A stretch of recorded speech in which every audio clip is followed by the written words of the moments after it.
Have you ever sat in that heavy silence at a family dinner? Here on Women's Life Stories, we retell those moments, honest, everyday, sometimes controversial. Every story is a mirror. Subscribe, join the conversation, and maybe find a little healing.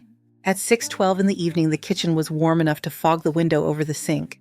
Snow pushed against the glass and skittered down the pane in thin white lines.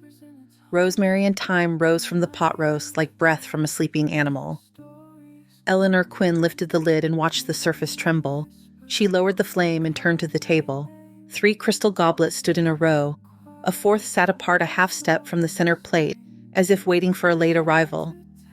She straightened the ivory runner and checked the silver. Her wedding china gleamed in the candlelight. The house was quiet. The clock in the hallway clicked and clicked. She touched the corner of the envelope under the runner. The embossed K of Kingsley caught the candle like a tiny star. She slid the envelope farther out of sight, then smoothed the cloth as if nothing lived beneath it. The doorbell rang. Eleanor wiped her hands on a towel and moved to the foyer. Her keys hung from a brass hook shaped like a leaf. They chimed when the door opened. "Merry Christmas," she said. Andrew stepped in first. 55. Hair clipped close, jaw set. The winter air clung to him along with a bite of cologne and the colder scent of the street. He did not answer. He glanced at his watch. "C'est?" Claire followed, still in hospital scrubs under a wool coat. She held a reusable coffee cup and smelled faintly of sanitizer and vanilla. Her eyes measured quickly. She nodded. No smile.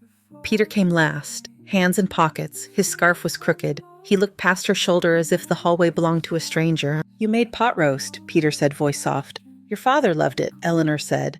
"Zoe always asks for extra carrots." "Zoe is in Prague," Andrew said. "Mom, can we talk in the living room?" Eleanor felt the clock measure out another second. "You did not bring gifts," she said. Andrew blinked. "We can talk first." Claire brushed a fleck of snow from her sleeve. "It will be easier if we sit." They moved into the living room. The small pine tree in the corner twinkled with old ornaments. Eleanor took her armchair by the window. The backyard was a flat sheet of white beneath the porch light. On the coffee table, the candle flame leaned when Andrew sat down. "We have been worried," Claire said. She put the cup on a coaster and folded her hands. "You had a fall last month." "I tripped on the rug," Eleanor said. "I rolled it up the next day." "You called me at 4 a.m. after the stroke," Claire said. "I am not questioning your pride. I am thinking about your safety. Cognitive concerns can be hard to notice on your own." Eleanor felt the arm of the chair under her palm. She pressed her fingers to the fabric and watched the weave darken and lighten with the candle. "I edited an entire manuscript this year," she said. "I cook. I drive during the day. I pay my bills on time." Andrew cleared his throat. He placed a glossy folder on the table, maple leaves in gold, curled across the cover over the words, "Maple Ridge at Mendota." "We toured this morning," he said. "They have a ground floor room, no steps, nurse call buttons, activities. You will not be alone." "An opening today," Claire added. "They can admit by 8. It is the holidays. These slots go fast." Peter stared at his knees. "It is temporary," he said. "Just until you are stronger." The candle spit and popped. The house keys on the hook shone in the corner of her eye. The kitchen smelled of thyme and beef and browned onions. Eleanor pictured the 4th crystal goblet back on the table. She had placed a sprig of rosemary beside it for Zoe. She had done it without thinking. "At least let me finish setting the table," Eleanor said. She kept her voice level. "Your father would have wanted us to eat together." Andrew glanced at his watch again. He did not mean to make it obvious, but it was obvious. He lifted a hand. "We can get dinner near Maple Ridge. They have a holiday buffet." "I am not a patient," Eleanor said. Claire leaned forward. Her voice shifted into the tone she used when explaining a procedure. "Warm, firm. Mom, this is not punishment. This is a plan.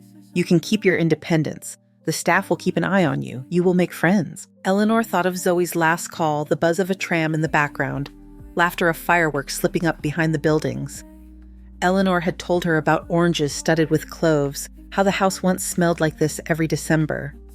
She had not told Zoe about the envelope. She had liked the idea of sliding it across the table after dessert. She had liked the idea of surprise. "Who decided?" Eleanor said. Andrew's eyes flicked to Peter. Peter's went to Claire. Claire did not blink. "We talked," Claire said. "We agreed it was time to take care of you." "Take care of me," Eleanor repeated. Peter shifted. "We worry." Eleanor stood. The cane waited by the coat rack, but she ignored it. She had done her physical therapy. She could stand without help. The room tilted, then steadied. She felt the steady. She looked at the album on the shelf near the television. She could see the corner where she had tucked the Kingsley envelope beneath the runner. The K would cut light again if she pulled it free. "Get my coat," she said. Peter rose quickly. Relief opened his face for a second and then closed. He brought the black coat with the soft collar and held it while she threaded her arms through. The lining was cool against her wrists. She buttoned without hurrying. She moved as if the house were watching. In the kitchen, she turned the flame lower again. She shut the oven with 2 fingers. She lifted each goblet and held it to the candle just long enough to catch a ring of light. She put them down in a straight line. Her hand hovered over the runner, paused, then flattened the fabric. Andrew stood at the doorway. He did not enter. "Thank you," he said. It sounded like the end of a meeting. Claire waited with the glossy folder pressed against her coat. "I brought your medication list," she said. "I have everything in my bag." Peter pulled the scarf from the hook. His hand brushed the keys. They chimed lightly. "I will lock," Eleanor said. She took the ring and felt the weight of the house in the metal. The front door air bit the bridge of her nose as they stepped out. Snow squeaked under boots. Andrew's car idled at the curb. Its breath rose in white bursts. Across the street, a neighbor's Christmas lights blinked. Red to green to white. "Maple Ridge is 15 minutes, Andrew said. He opened the back door for her. He was careful with his tone now. He had shifted it. He left room for her to hear what he needed her to hear. Eleanor slid in and set her purse on her lap. The leather was smooth and cold. Andrew drove with slow hands. Claire followed in her car. Peter sat beside Eleanor and stared at his palms as if they had scratched someone. The city passed in quiet scenes that belonged to other lives. A couple carrying a tree between them, a boy pushing a shovel the length of his yard, a bakery with steamed windows and the ghost of a line inside. The university bell tower rose dark beyond the lake. The clock there kept its own time. Andrew changed the heat to low. He glanced in the mirror. "You will like the view," he said. "Birch trees, a pond. They decorate for the holidays." Eleanor watched the wiper spread the snow like frosting. She could hear the spoon rest clink on the stove behind her, somewhere in the life she had just stepped out of. She could hear Edward's laugh in a room that did not exist anymore. She put her hand on her purse and thought of the envelope under the runner. The ink was dry. The record of it was already in the world. The secret was only hers for one more sleep.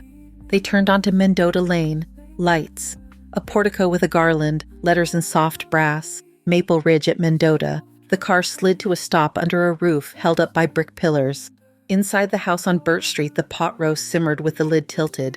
Steam kissed the lid and ran back into the broth. The flame hummed. The 4th crystal goblet caught the candle and sent a thin beam against the wall. The lid lifted and clicked into place. The sound was small and final, like a key turning. The lobby breathed pine and lemon cleaner. A garland hung over the portico doors and shed glitter on the mat. Behind the desk, a young woman with a clipped bob and a clipboard shaped her mouth into a precise smile. "Welcome to Maple Ridge at Mendota," she said. The name tag read Janelle. The vowels landed softly practiced. "Mrs. Quinn, we have your room ready." She passed a plastic card across the counter. It was the size of a credit card, white with a maple leaf printed faintly in the corner. "Room 106, ground floor," she said. "This is your key. Tap on the reader to enter. Do not lose it." The card was warm from her hand. It looked like nothing. It slid against Eleanor's palm without weight, but the edge left a thin imprint in her skin. Eleanor nodded. The bell of the front door opened and closed as a volunteer in a Santa cap pushed a resident in a wheelchair past a tree with twined lights. The room smelled like sugar cookies and antiseptic. A television somewhere sang "Oh Holy Night" under the waver of fluorescent bulbs. Andrew leaned on the counter and filled out forms. He wrote quickly and cleanly. Address emergency contact insurance. The pen scratched efficiently. Claire set a pharmacy bag on the desk and began to sort the prescription bottles in her tote as if moving chess pieces. Peter stood with his hands at his sides, a breath behind the family, as if trying not to cast a shadow. Janelle slid a stack of pamphlets to Andrew. Activities, dining, a calendar with boxes colored red for holiday events, visiting hours printed in bold 10:00 a.m. to 8:00 p.m. "We can do the rest inside," Claire said. "She needs to sit." They walked down a hallway the color of oatmeal doors, with small windows framed prints of birch trunks and lakes. A woman in a cardigan shuffled past with a walker, tennis balls cut and pressed onto the legs. The wheels squeaked. The heater hissed softly in the ceiling. Someone in a distant room coughed twice a dry sound, then the rattle of a medication cart rolled by. Room 106 unlocked with a beep from the reader. The door swung open and released a stale chill. Inside the walls were a steady white, the bed was made with a pale blue coverlet, and the bathroom gleamed with rails that caught the light in bright lines. A poinsettia sat on the sill with its red leaves tipped with glitter. A nice single, Janelle said. The nurse call button is by the bed. Meals are at 8, noon, and 5. Community room is just down the hall. Andrew placed Eleanor's suitcase by the dresser. He touched the handle twice to make sure it was flush against the wood. Claire took the bathroom as if on rounds, peering at the shower seat the height of the grab bars the width of the door. Peter hovered by the bed, then sat, then stood again. It is just until you are stronger, he said. He picked at a loose thread on his cuff and did not look up. Eleanor stood beside the window and watched her breath fog the glass. Outside the courtyard cradled a small pond, now a smooth white oval under the snow. A plastic reindeer had been staked beside a birch so that it looked as if it were drinking from ice. "Do you like the view?" Andrew asked. He tried for cheer. His voice stuck on the last word. Eleanor held up the key card and tapped it against the air. It made no sound now. In her palm it was cold again. "I will manage," she said. Janelle's smile did not falter. "Dinner at 5 is glazed ham," she said. "There is a cookie exchange tonight in the community room. We also have carolers visiting from the university." "Thank you," Eleanor said. It was an answer to the list, to the key to the smell, to the whole contrivance of it. Andrew checked his watch. Claire slid her prescription list into her coat. Peter searched for something to do and found nothing that made sense. "We should let you get settled," Andrew said. He moved to her, then thought better of it and stayed by the door. "We will be back in the morning." Eleanor did not ask why they would not be back tonight. She nodded. "Drive carefully," she said. The door closed on their careful faces. The click of the latch was clean. The hallway swallowed their footsteps as they faded to the front. The quiet that followed was not the quiet of her house. It was the quiet of a structure that held many lives in parallel. A cough from one wing, a laugh from the television on the wall, the drone of a vacuum far away. She rested the key card on the bedside table. It left a pale rectangle on the wood. A knock came an hour later, light and quick. A woman with kind eyes and a badge that read Marisol stepped in with a tray balanced on her palm. "First night," she said. "I thought you might want to start in your room. Soup and sandwich. Tea. I can set the TV if you like." Eleanor's throat ached in a strange way. It was not hunger. "No, thank you," she said. "I will be fine." Marisol set the tray anyway and lifted the remote from the table. "Prayed in the morning," she said. "It helps. Noise helps sometimes." When the door closed, Eleanor washed her face in the small, bright bathroom and lay down on the bed without turning on the television. The sheets were crisp and slightly scratchy. The ceiling tile grid was like graph paper. The heater kicked on and off with a breathy hum. She placed the framed photograph of Zoe on the table, the one with the sea behind her, and a coil of hair across her cheek, then took her pills with 2 swallows of tap water. She turned her head to see the key card again and hated it for a second with a childish intensity that burned and faded. She slept. Morning scissored the room into 2 colors, white and soft blue. Snow had slowed. The courtyard looked brushed clean. The clock on the wall marked 7:15. Eleanor sat up and found the robe on the back of the door. Her body felt both lighter and heavier than it used to, as if the air had changed weight overnight. A gentle knock sounded. "Merry Christmas," Marisol said. She wheeled in a tray with oatmeal toast, sliced oranges in a steaming mug, whose fragrance was cinnamon and something darker. "Thought you might want breakfast here first morning and all." "Thank you," Eleanor said. The mug warmed her hands through the thin skin. Her breath made a soft cloud in the air above the cup. "Parade starts soon," Marisol said, pointing at the remote. "Would you like me to put it on?" "Yes," Eleanor said, "please." The television blinked awake to waving flags, glittering high school bands and anchors and bright scarves, pretending not to be cold. The sound filled the room and made it feel less temporary. Eleanor buttered the toast carefully corner to corner. The butter softened into the grain in a glossy sheen. She lifted the mug and took a slow sip. The cinnamon caught her tongue with heat. At 8:32, the banner at the bottom of the screen flashed, breaking it red in red. One of the anchors put a hand to her earpiece and smiled. "A quick special announcement for book lovers," she said. "The Kingsley Prize has revealed this year's winner. The recipient is the author behind the pseudonym E.Q. Marlowe, whose debut, Harvest of Silence, has swept critics and readers. We sat down with the writer at home. The picture cut to her living room. Eleanor in her blue dress. The makeup that had made her look awake even after an early call. The camera had been kind and a little intrusive. She remembered where the lights had gone and where the cables had snuck along the floor. In the shot, she looked calm and older and exactly herself. "I write very early," the recorded Eleanor said. "Before dawn, when the house is quiet. After my husband died, those hours were the only place the world held still long enough to hear anything worth writing. It became a garden. It was private for a long time. And the prize money," the interviewer said. She was off camera, a warm voice. $10 million. That is not a small garden." Eleanor on screen smiled and her mouth looked like her mother's for a second. "I want to build a literacy foundation for older adults," she said. "Reading and writing kept me alive when the days were thin. I would like to place that ladder where others can reach it. And my granddaughter Zoe kept nudging me to send the manuscript. I owe her for the shove." Marisol made a small sound under her breath. She glanced toward the door, then back to the screen. "That is you," she said softly, as if the room could deny it. Eleanor reached and clicked the power off. The silence landed with weight. Her hand shook once, not with fear, but with a release she had not allowed. She put her palm flat on the tray and felt the warmth of the mug against her skin. A second later, the hallway broke into motion. A voice rose toward the door. Deep hurried the edge of panic in it. "Sir, visiting hours begin at 10, a staff voice said. "You need to sign in." "I am her son," Andrew said. "I need to see my mother now." "Please, sir," the staff voice said. A computer chimed. A chair scraped. Someone knocked on another door. Eleanor set the tray aside and folded the blanket back. The key card lay on the table. She picked it up and slid it into the pocket of her robe.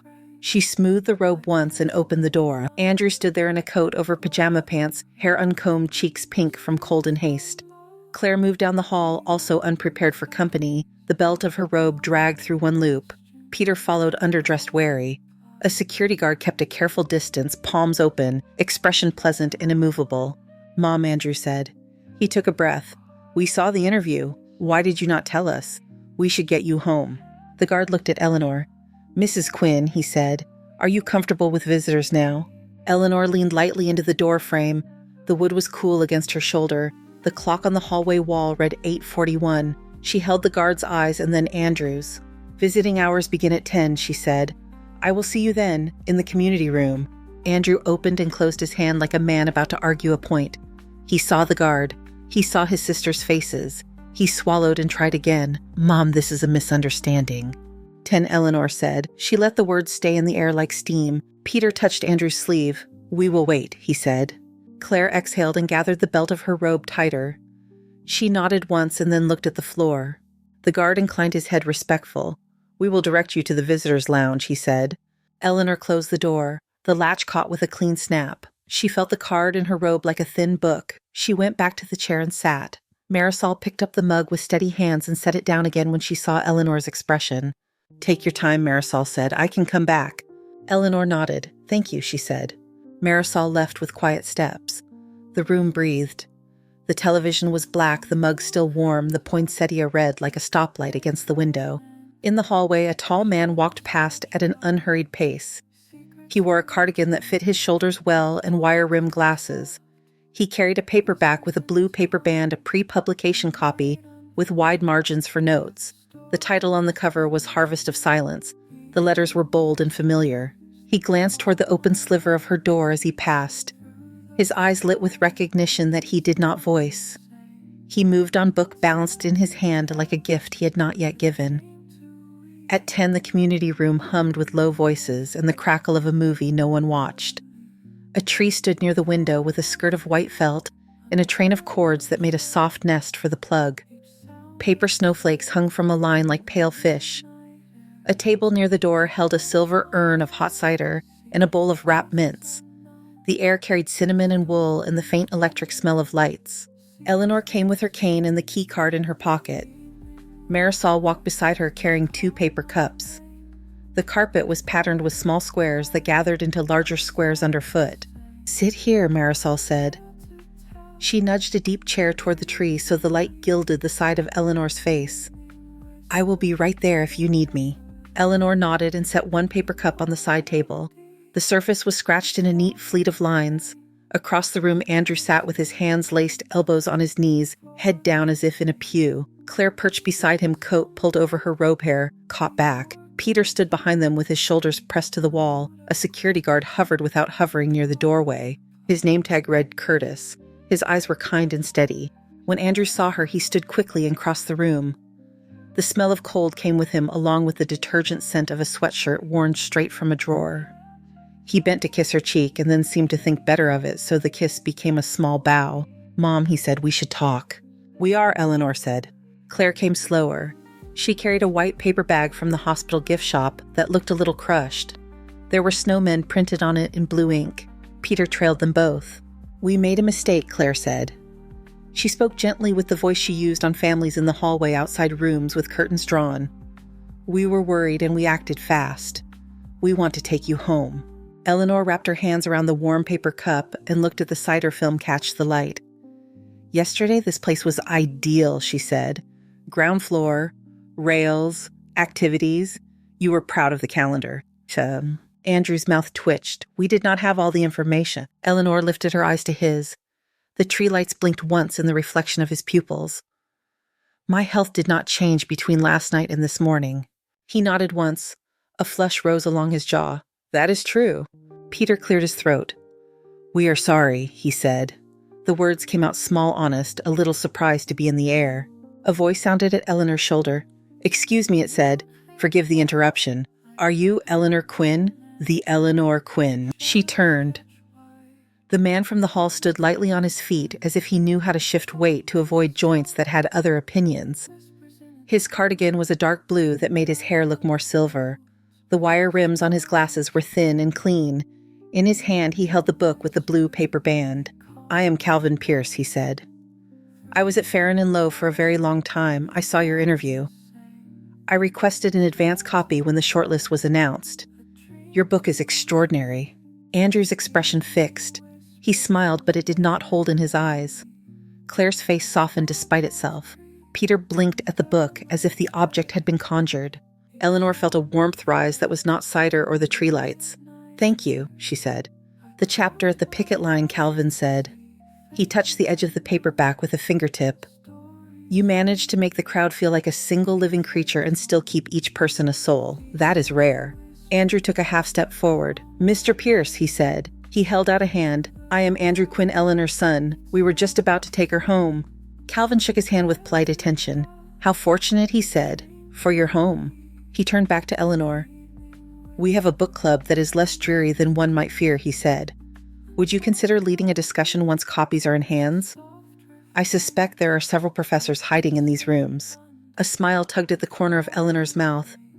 "I would like that," she said. Andrew's fingers tightened and loosened on his own palm, as if he were still holding Calvin's hand. "Mom," he said, "let us get you out of here first." Eleanor set her cup down. The paper clicked softly against the table. She took the key card from her pocket and placed it beside the cup. The maple leaf in the corner looked like a tiny fossil in ice. "I am not leaving today," she said. Claire's breath caught audibly. Peter's head tipped like a man listening for a signal deeper than voices. "Why?" Andrew said. He posed it as a real question and sounded surprised to find that it was one. "Because you chose this place for me," Eleanor said. "Because it is warm and there is cider and a tree that blinks in a way that is not displeasing. Because a man who has read carefully asked me to talk about sentences. Because it is Christmas." Andrew looked toward Curtis at the door as if authority might throw him a rope. Curtis met his eyes and then looked at his watch. The second hand was a red line that moved without ticking. "We can do lunch," Andrew said. "Somewhere better than the cafeteria. We can talk privately. We owe you that." "Lunch sounds very nice," Eleanor said. She let the words rest. "Another day." Peter put a hand on Andrew's sleeve. "Let it be," he said softly. Claire opened the gift shop bag and took out a folded gray blanket with a red ribbon around it. "For later," she said. She placed it on Eleanor's knees with a care that made the ribbon a statement. The blanket was soft and safe in a way that felt complicated. Claire swallowed, looked at her own hands, and clasped them as if to keep from fussing. Calvin shifted his weight and glanced at the television. The parade crowd spilled confetti like seed. "I will not monopolize," he said. "But if you are free at 2, the day room by the fish tank could use a reader. Short story, 10 minutes. The attention spans are nimble and not that nimble." "I am free," Eleanor said. Calvin inclined his head and stepped away. He moved with an economy that was attractive. He paused by the cider urn, poured a small cup, sipped, grimaced slightly, and smiled anyway. A phone vibrated in Eleanor's robe pocket. She felt the hum against her hip and fumbled for it. On the screen, Zoe's name bloomed with a small heart she did not remember adding. The video icon flashed. Eleanor slid to answer. She lifted the phone so that the tree framed her face. "Grandma," Zoe said. The sound came with the clatter of cups and the hiss of steam. A cafe with walls the color of butter, a man in a cap banging a portafilter. "I just saw you on the news. Why did you not tell me the segment would air today?" I screamed. The waiter brought water.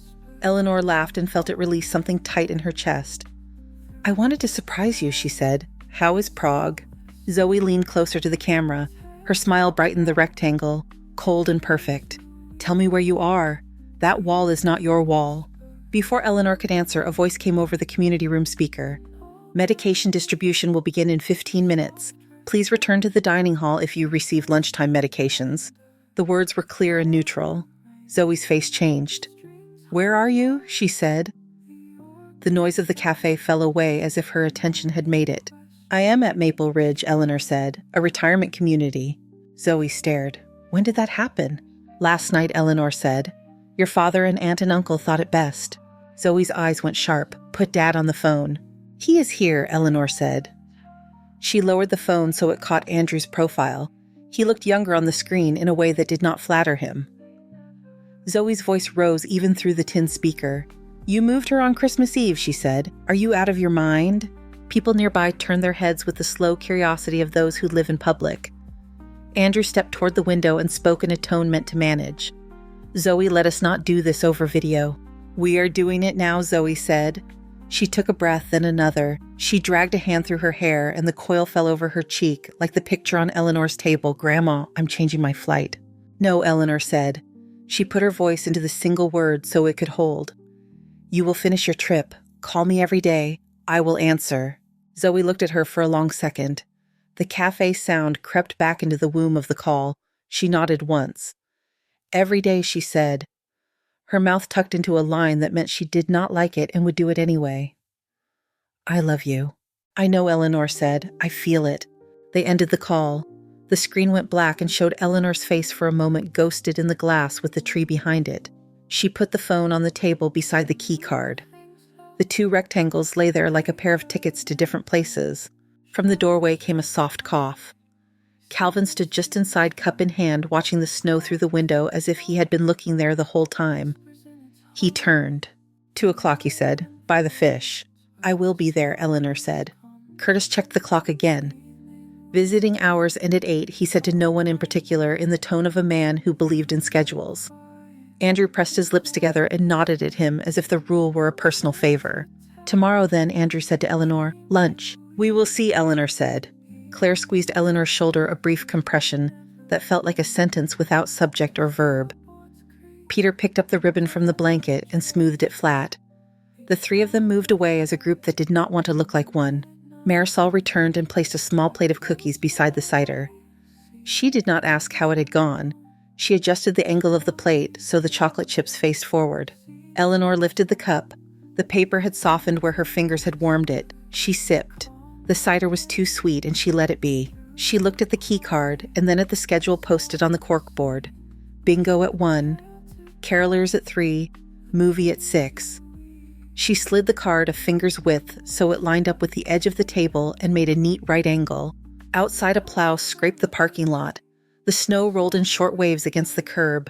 The blade threw sparks when it bit a patch of hidden gravel. The sound rang through the glass and stayed in the room for a breath before it thinned and went quiet again. The week after Christmas rearranged itself into clean lines. Morning light thinned across the courtyard and caught the rails in the bathroom so they shone like small rivers. Maintenance came with a drill and installed 2 white shelves. The wood dust settled on the windowsill and smelled faintly sweet.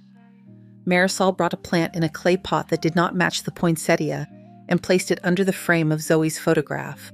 Eleanor sat at a round table in the private dining room with a pot of coffee and a pad of paper. Ava Rosen spread forms into a fan, each page bright with flags and pastel colors. Her hair was cut close, her eyes were quick, her pen took neat bites out of the air when she spoke. "Living Trust," Ava said. She tapped the top sheet. You remain trustee while you have capacity. Successor trustee steps in if that changes. You define what changes means. Define it, Eleanor said. We will, Ava said, in your words. Noah Singh arrived with a leather folio and a quiet watch that made no sound. He took the prize number and set it gently in a column with the house and insurance and pension as if the figure could break. You can purchase safety without locking yourself in a room, Noah said. He spoke as if he knew how to keep a kite up in erratic wind. A ladder of bonds here, long-term index there, a cash bucket for ease. Think of it as shelf space. Eleanor wrote names and short words that held the shape of what she chose. Trust, successor, directive. She watched her own pen move and felt a clear click in her chest that was not the medical kind. At Maple Ridge, the activity board shifted. The administrator appeared at the door to her room with a polite gravity. We are honored to have you, he said. If there is anything else to make your time more comfortable. Bookshelves, Eleanor said. She looked at the wall. You already thought of that. He smiled, relieved to have done something right. In the therapy group, Eleanor listened while two women spoke about kitchens they no longer used, and a man described how the silence at night pressed on his throat. When it was her turn, she said she was learning how to be quiet without disappearing. The therapist nodded and let the sentence stand on the table like glass. By the second week of January, the snow along Mendota Lane had hardened into curbs. The conference room at Maple Ridge smelled like old coffee and carpet cleaner. The administrator had arranged water bottles in a neat triangle and placed a tissue box halfway down the table. A clock ticked in a round frame. Eleanor sat at the head. She set a slender folder in front of her and placed her key card on top of it like a paperweight. Zoe took a seat at the opposite side of the table, 2 chairs from Eleanor, close enough to feel like an anchor. Andrew chose the chair to Eleanor's right. Claire sat next to him, Peter to her left. Their winter coats hung on the backs like bodies without people. Thank you for coming, Eleanor said. Her voice found the room and touched each corner. Andrew brought his hands together and made a small steeple with his fingers. We are listening, he said. He looked like a man who had practiced listening in a mirror. Eleanor opened the folder and slid a single page to each of them. The paper was heavy. The font was black and clean. It said exactly what it needed to say and nothing else. This is a summary, she said. The full documents live with Ms. Rosen. I will go point by point, ask questions at the end. Andrew glanced down and made a note with a pen that wrote very dark. Claire's eyes moved line by line. Peter read with his lips pressed together. Zoe watched their faces. My home will be sold, Eleanor said. Not by Andrew, by a realtor of my choosing. Proceeds move into the Eleanor Quinn Living Trust. Andrew flinched at his own name. I can help compare offers, he said. He said it as if he were setting a glass on a ledge. No, Eleanor said. Claire looked up. Do you want another house, she asked. Her tone was neutral and medical. I have purchased a condominium at Prospect Commons, Eleanor said. Main level, garden terrace. She folded her hands. It suits me. Andrew glanced at Zoe. Zoe did not move. Successor trustee is, Zoe, Eleanor said. She did not raise her voice. The sentence still sounded like a lock clicking. Power of attorney and healthcare directive name her as well. Andrew's pen paused. Mom, he said. The single word contained surprise and a bruise he did not want anyone to see. We have experience with these things. You used your experience, Eleanor said, on Christmas Eve. Peter swallowed. She is right, he said to the table, to the clock, to the page. We did that. Claire's face made a small wince and smoothed. We were afraid, she said. She kept her hands folded so they would not reach to fix anything. The Kingsley Prize money is allocated as follows, Eleanor said. 1/3 funds a foundation for literacy in older adults. 1/3 supports my living expenses through investments controlled by the trust. 1/3 becomes 4 separate trusts. Each of you and Zoe receive quarterly income. Principal remains intact until my death. Then it passes outright. Andrew looked at the page again. He searched for a place to stand. Zoe receives the same amount as we do, he said. He tried to make it a question and failed.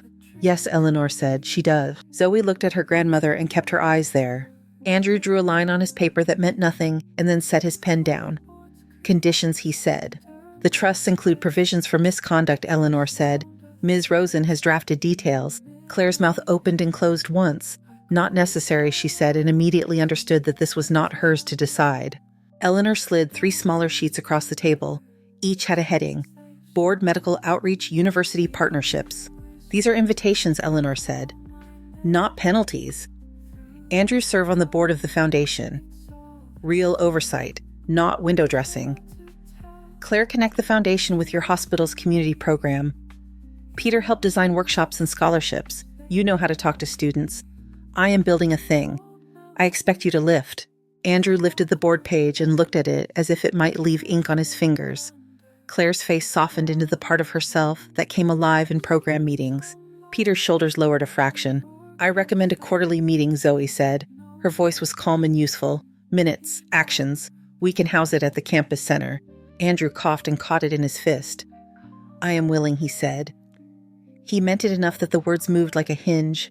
Claire nodded. I can talk to community health, she said. They will say yes. Peter smiled without showing teeth. I can bring colleagues who owe me favors, he said. It sounded lighter than debt. Eleanor let the quiet sit a moment. She listened to the building, to the whisper of the vent, to something far down the hall that clinked like a spoon. We are not finished, she said. She lifted a new sheet with a photograph of her house at the top, the maple in front, heavy with leaves from another season. A note about my property. Andrew sat straighter. Do not contact agents claiming my amenability to downsizing, Eleanor said. Do not discuss market value with contractors. Do not schedule viewings. If you have done any of that, undo it. Andrew's ears colored. I explored options, he said. His tone tried to be even and ended as steel, given the context. The context was an assumption that I was declining and broke, Eleanor said. You were wrong on both. Andrew narrowed his mouth, then exhaled.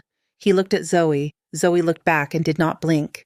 Peter spoke into the space between them. We did harm, he said. That is the context. Claire nodded once more to herself than anyone else. We will do better, she said. She did not ask for forgiveness. Eleanor looked at each of her children in turn. She let her face show what it needed to show. The clock ticked. The water bottles sweated slightly onto their coasters. I will remain at Maple Ridge until my condominium is ready, she said. By choice. Andrew frowned. You do not need this level of care, he said. I'm not here for care, Eleanor said. I am here because I have neighbors, because there is a book club, because there is a man who reads. Zoe smiled into her lap. No one spoke for a count of 6, then papers folded. The tissue box remained untouched. Chairs scraped lightly as people stood. Andrew came around the table and stood beside Eleanor. He did not offer a hug. He let his hand rest on the back of her chair for 1 second. Thank you, he said. It was not the end of a meeting. It was the beginning of something he could not yet name. After they left the room, exhaled. Eleanor stacked the spare copies into her folder and slipped the key card back into her pocket. She walked down the hall with her cane ticking a soft beat against the carpet.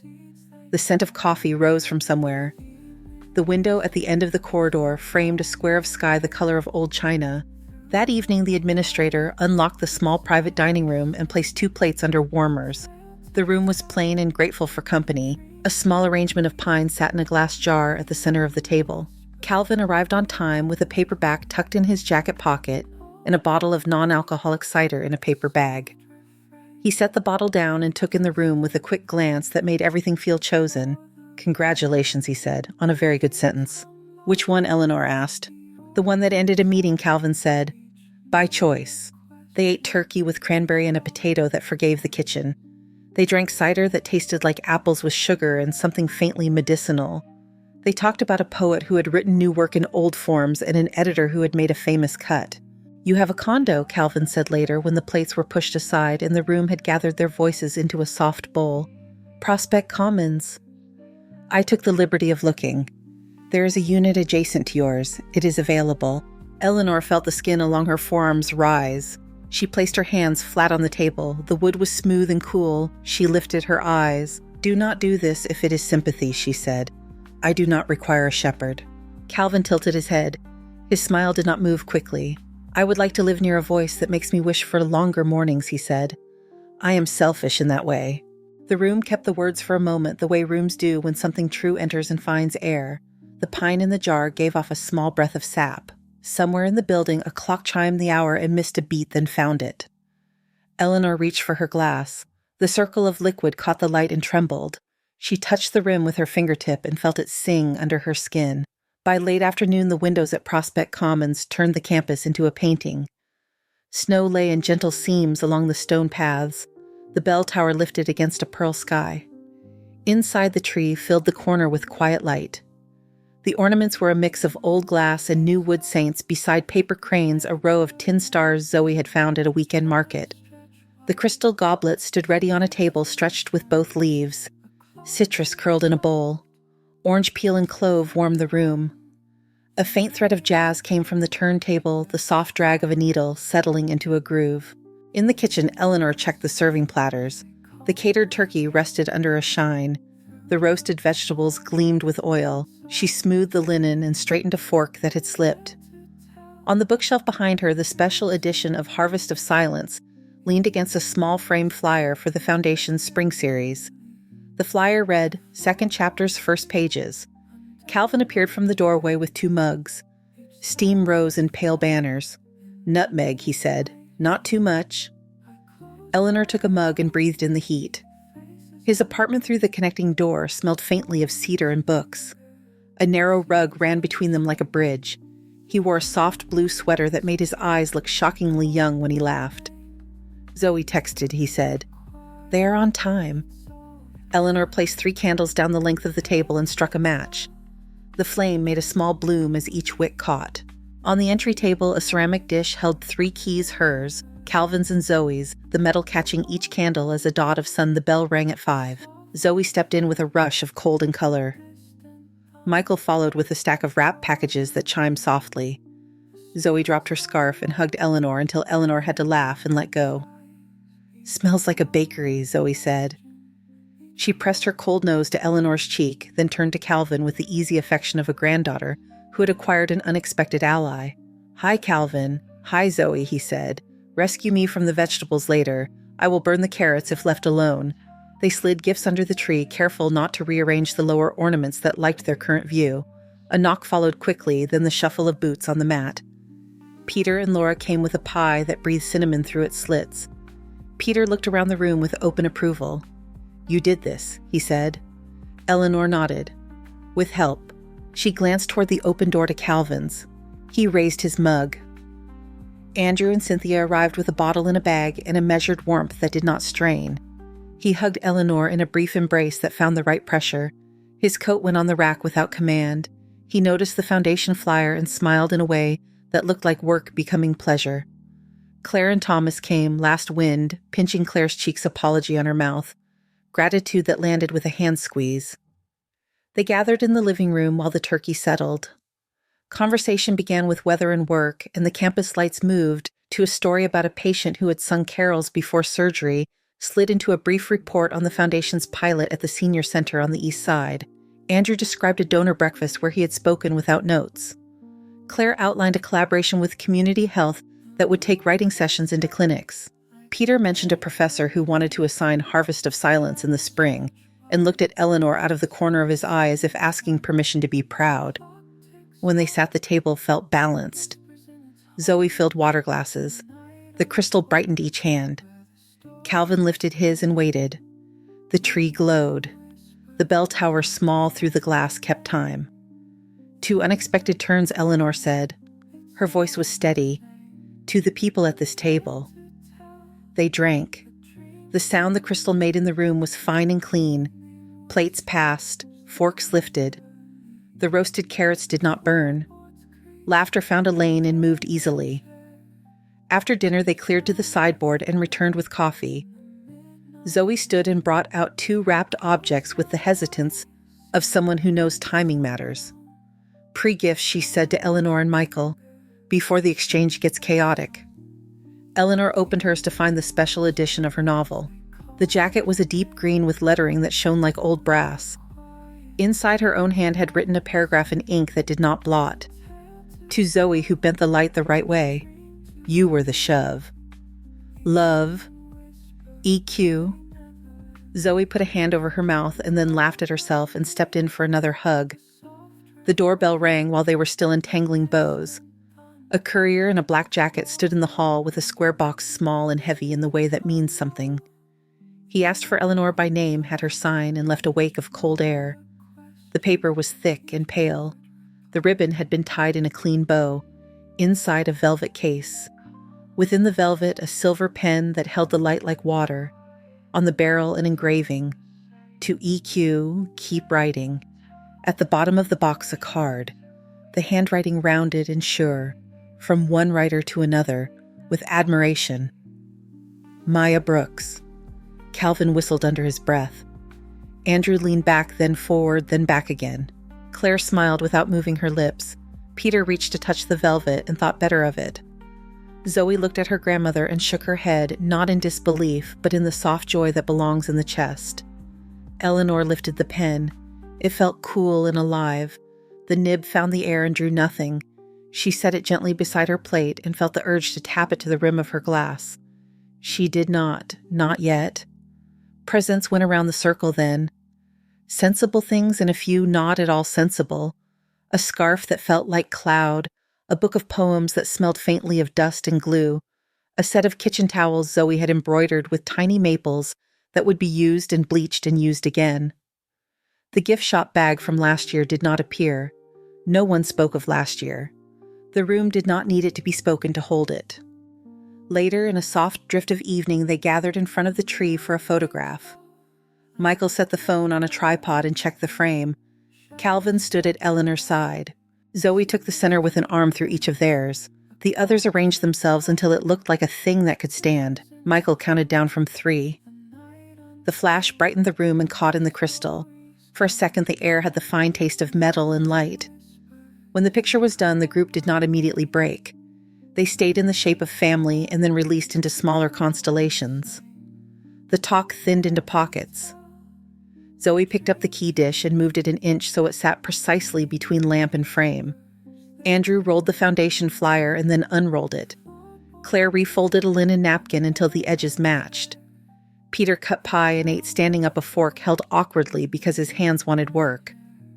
Eleanor walked to the window. The campus lights had come up like a string of thought across the lawn.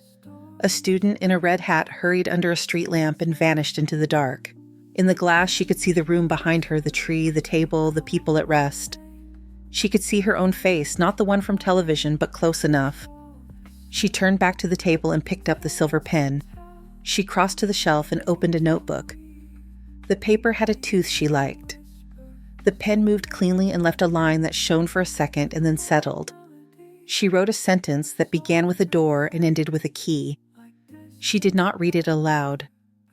She closed the notebook and set the pen beside the dish that held the real keys, metal and weight and use. In the quiet after the bell tower sent a round of notes through the window air. Calvin reached for a goblet and held it toward her. Eleanor tapped the silver pen against the crystal. The sound rose thin and true and hung there as the candle flame lifted and steadied. Thank you so much for listening to today's story. If the story resonated with you or made you reflect, I'd love to hear your thoughts, so feel free to share them in the comments below. And don't forget to like, subscribe, and hit the notification bell so you won't miss the next story. I'll see you next time as we continue exploring more journeys and lessons together.